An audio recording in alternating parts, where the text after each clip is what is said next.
কতবার বললে তুই বান্দা আমার কথা মেনে নিতি, আমার সেজদা দিতি, আমি তো বুঝলাম না বান্দা। হাসরের ময়দানে নবী সাল্লাল্লাহু আলাইহি সাল্লাম উম্মতের আমলনামা দেখবে, বাপ দেখবে আমলনামা। দেখে যখন দেখবে পৃষ্ঠার পর পৃষ্ঠা, ফজরের নামাজ নাই, 5 ওয়াক্ত নামাজ নাই, 30 বছর মিথ্যা বলছে, 50 বছর ওজনে কম দিছে, সারাটা জিন্দগি সুদের লেনদেন করছে, কিস্তির লেনদেন করছে, 30 বছর তার বিবি বেপর্দা, প্রতিদিন তার ঘরের মধ্যে রঙিন টেলিভিশন চলছে।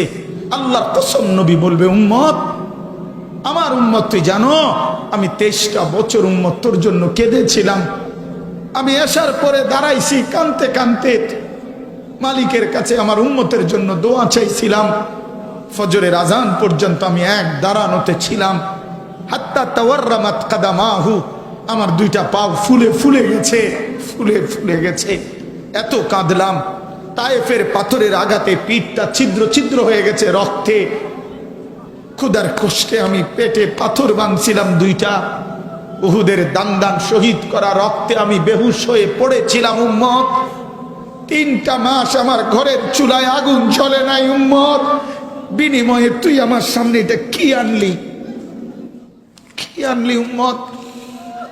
আমি সর্বশ্রেষ্ঠ নবীরে আমার শ্রেষ্ঠ উম্মত হয়ে এই আমল নামা আমি কেমনে দেখাবো মালিকের সামনে, কেমনে দেখাবো বলো ভাইয়া, আমি কেমনে দেখাবো? নবী জিজ্ঞেস করবে, দোস্ত আমার কেমনে আমার এত বড় বেইজ্জতি করলি উম্মত, আমার এতটা শরম কেমনে দিলি, একটা সেজদা নাই আমি কেমনে পেশ করব মালিকের সামনে, কেমনে? চলো ভাইয়া নিয়ত করি, নওজোয়ান ছেলেরা তোমরা নিয়ত করো বাপ যে নামাজ পড়বো ইনশাআল্লাহ।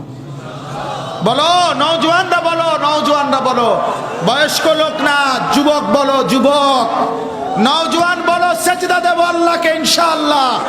আমার প্রতিটা নিঃশ্বাসের হিসাব দিতে হবে, আমার প্রতিটা চোখের পলকের হিসাব দিতে হবে, আমার জবানের উচ্চারণের প্রতিটা শব্দের হিসাব দিতে হবে, প্রতিটা নড়া চড়ার হিসাব দিতে হবে, প্রতি ফোঁটা পানির হিসাব দিতে হবে, প্রতি ঢোক প্রতি লোকমা খাবারের হিসাব দিতে হবে, প্রতিটা নিঃশ্বাসের বাতাসের প্রতিটা স্পন্দনের হিসাব দিতে হবে।